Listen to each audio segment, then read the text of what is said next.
നമസ്കാരം. CPM-ൻ്റെ മുതിർന്ന നേതാവും മുൻ മന്ത്രിയുമായ ജി സുധാകരൻ കഴിഞ്ഞ ദിവസം നടത്തിയ പ്രസംഗത്തിലെ പരാമർശങ്ങളെക്കുറിച്ച് തൽക്കാലം പ്രതികരിക്കേണ്ടെന്ന നിലപാടിൽ CPM സംസ്ഥാന നേതൃത്വം.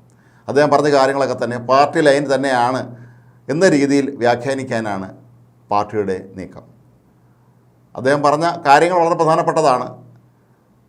അധികാര സ്ഥാനങ്ങളിലിരിക്കുന്നവർ സ്വന്തം പാർട്ടിക്കാരുടെ വോട്ട് മാത്രം നേടിയല്ല വിജയിക്കുന്നുള്ള കാര്യം ഓർക്കണം എന്നും ഇത്തരം പദവികളിലിരിക്കുന്നവർ മറ്റുള്ളവരോട് മര്യാദയ്ക്ക് പെരുമാറണമെന്ന രീതിയിലാണ് അദ്ദേഹം സംസാരിച്ചത്. മാത്രമല്ല, ആരുടെങ്കിലും കർണക്കുറ്റിക്ക് അടി കൊടുത്തിട്ട് ഇതാണ് വിപ്ലവം എന്ന് പറഞ്ഞിട്ട് കാര്യമില്ല. പാർട്ടിക്കാരുടെ മാത്രം വോട്ടുകൊണ്ട് ഇവിടെ ആർക്കും ജയിക്കാൻ കഴിയുകയില്ല.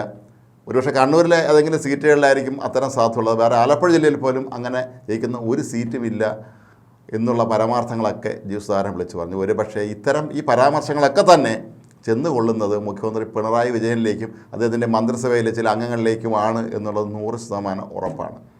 അദ്ദേഹം പറഞ്ഞ പല പരാമർശങ്ങളും ഈ അടി കൊടുക്കുക, കർണക്കുറ്റിക്ക് അടിക്കുക എന്നൊക്കെ പറയുന്നത് നമ്മൾ കണ്ടതാണ്. മുഖ്യമന്ത്രി അദ്ദേഹത്തിൻ്റെ നവകേരള യാത്ര നടത്തി കാസർഗോഡ് നിന്ന് തിരുവനന്തപുരം വരെ എത്തിയ അവസരത്തിൽ എത്ര പേരെ വഴിയിലിട്ട് മൃഗീയമായി മർദ്ദിച്ചു അദ്ദേഹത്തിൻ്റെ ഒപ്പമുള്ള സുരക്ഷാ വിഭാഗം എന്നുള്ളത് നമ്മളെല്ലാവരും കണ്ടതാണ്.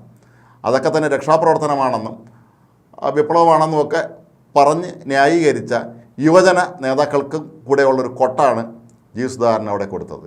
പക്ഷേ പാർട്ടിയെ സംബന്ധിച്ചിടത്തോളം ജി സുധാകരനെ തൽക്കാലം തൊടാൻ അവർക്ക് കഴിയുകയില്ല എന്നുള്ളത് ഉറപ്പാണ്. കാരണം സുധാകരൻ എതിർ പാർട്ടികളിൽപ്പെട്ടവർ പോലും ആദരിക്കുന്ന അഴിമതി രഹിത ഇമേജുള്ള നല്ല നേതാവ് എന്നുള്ള, അല്ലെങ്കിൽ നല്ല കാര്യങ്ങൾ ആഴത്തിൽ പഠിച്ചിട്ട് കാര്യങ്ങൾ ചെയ്യുന്ന ഒരാളെന്നുള്ള നിലയിലും നല്ലൊരു ഭരണാധികാരി എന്നുള്ള നിലയിലും തന്നെ കഴിവ് തെളിയിച്ച ആളാണ്. അങ്ങനെയുള്ള ഒരു വ്യക്തിക്ക് നേരെ പണ്ടത്തെ കാലത്തൊക്കെ ചെയ്യുന്നത് പോലെ ഇനി നടപടിക്കിറങ്ങിയാൽ അത് പാർട്ടിക്ക് ദോഷം ചെയ്യും, പൊതുജന മധ്യത്തിൽ തങ്ങൾ അപഹാസ്യരാകും കൂടുതൽ എന്ന ആ ചിന്ത തന്നെയാണ് CPM സംസ്ഥാന നേതൃത്വത്തെ ഇതിൽ നിന്നെല്ലാം പിന്നോട്ട് വലിക്കുന്നത്. മാത്രവുമല്ല, നേരത്തെ പാർട്ടി സംസ്ഥാനം ഭരിച്ചിരുന്ന കാലഘട്ടങ്ങളിലൊക്കെ തന്നെ അതിന് EK നായരാണെങ്കിലും VS ആണെങ്കിലും EMS ആണെങ്കിലും ഒക്കെ തന്നെ പാർട്ടിയുടെ ഒരു നിയന്ത്രണം സർക്കാരിന് മേൽ എപ്പോഴും ഉണ്ടായിരുന്നു.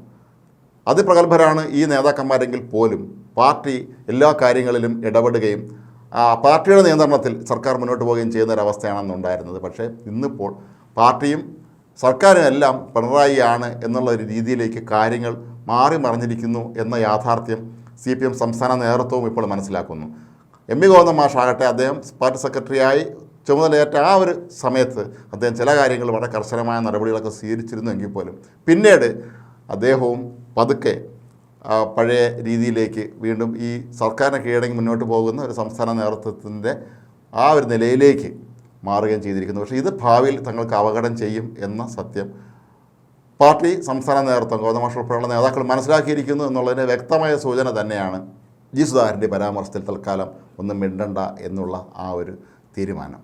സർക്കാരിൻ്റെ നടപടികൾ ജനങ്ങൾക്ക് മുന്നിൽ പാർട്ടിയെയും നേതൃത്വത്തെയും എല്ലാം തന്നെ അങ്ങേറ്റം അപഹാസ്യരാക്കുന്ന രീതിയിലാണ് എന്ന് പാർട്ടിയിലെ പല നേതാക്കൾക്കും അണികൾക്കുമെല്ലാം തന്നെ അഭിപ്രായമുണ്ട്.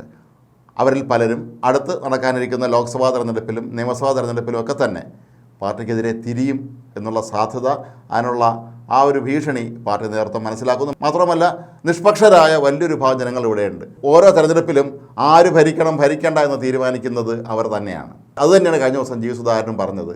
പാർട്ടിക്കാരുടെ വോട്ട് മാത്രം നേടിക്കൊണ്ട് വിജയിക്കാം എന്ന് കരുതണ്ട എന്ന്. മാത്രമല്ല, ജി സുധാകരൻ ചൂണ്ടിക്കാട്ടി വലിയൊരു കാര്യമുണ്ട്. അതിൻ്റെ തരത്തിൽ നോക്കുമ്പോൾ പാർട്ടിയിലെ അംഗങ്ങളുടെ എണ്ണവും വൻതോതിൽ ചുരുങ്ങിയിരിക്കുന്നു, അല്ലെങ്കിൽ അനുഭാവികളുടെ എണ്ണം ചുരുങ്ങിയിരിക്കുന്നു എന്നുള്ള കാര്യമൊക്കെ സുധാകരൻ പാർട്ടി നേതൃത്വത്തെ ഓർമ്മിപ്പിക്കുകയാണ്. ഒരുപക്ഷെ ഇത് പിണറായിക്കും അദ്ദേഹത്തിൻ്റെ മന്ത്രിസഭയിലെ പല പ്രമുഖരായ അംഗങ്ങൾക്കുമുള്ള ആദ്യ വെടിപൊട്ടിക്കലായി സുധാകരൻ്റെ വാക്കുകളെ നമുക്കെടുക്കാം. ഒരു പ്രശസ്തനായ സാഹിത്യകാരൻ ജി സുധാകരനെ വിളിച്ച് പിന്തുണ അറിയിച്ചതായി മാധ്യമങ്ങൾ റിപ്പോർട്ട് ചെയ്യുന്നുണ്ട്. ഇത് സമൂഹത്തിലെ ഒരുപാട് ആളുകൾ, വിവിധ തലങ്ങളിലുള്ളവർ നിരന്തരമായി അവർ അനുഭവിക്കുന്ന ബുദ്ധിമുട്ടുകളുടെ, ദുരിതങ്ങളുടെ, അല്ലെങ്കിൽ അവരുടെ പ്രതിഷേധങ്ങളുടെയൊക്കെ തന്നെ ഒരു ബഹിർസ്ഫുരണമായി സുധാകരൻ്റെ വാക്കുകളെ കാണാം എന്നുള്ളതിൻ്റെ വ്യക്തമായ തെളിവാണ്. പിണറായിക്കെതിരെ, അല്ലെങ്കിൽ പിണറായിയുടെ ഈ തരത്തിലുള്ള ഈ പോക്കിനെതിരെ പാർട്ടിയിൽ നിന്ന് തന്നെ ശക്തമായ ഒരു പട ഓട്ടം ഉണ്ടാകും എന്നുള്ളതിൻ്റെ സൂചനയായി ജി സുധാകരൻ്റെ വാക്കുകളെ നമുക്ക് കണക്കാക്കാം. ഒരുപക്ഷെ നാളെ ഈ സുധാകരൻ്റെ ഈ പരാമർശത്തെ മുൻനിർത്തി, അല്ലെങ്കിൽ ഇത് ഉൾക്കൊണ്ടുകൊണ്ട് പാർട്ടിയിൽ നാളെ വലിയൊരു തിരുത്തൽ നടപടി ഉണ്ടായിക്കൂടാ എന്നുമില്ല. അതുതന്നെയായിരിക്കാം ഒരുപക്ഷെ ജി സുധാകരൻ ഉദ്ദേശിച്ചതും. പക്ഷേ സുധാകരനെ തൊടാൻ തൽക്കാലം പാർട്ടിക്ക് കഴിയുകയില്ല.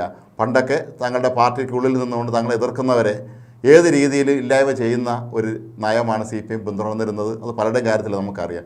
പക്ഷേ ഇപ്പോൾ കാലം മാറിയിരിക്കുന്നു എന്ന സത്യം CPM നേതൃത്വവും മനസ്സിലാക്കിയിട്ടുണ്ട്. അതുകൊണ്ട് തന്നെ ആയിരിക്കാം ഒരുപക്ഷെ ഇക്കാര്യത്തിൽ ഇനി കൂടുതൽ മിണ്ടി കൂടുതൽ കുളമാക്കേണ്ട എന്നുള്ള ചിന്തയിലേക്ക് CPM സംസ്ഥാന നേതൃത്വവും പോയിരിക്കുന്നത്.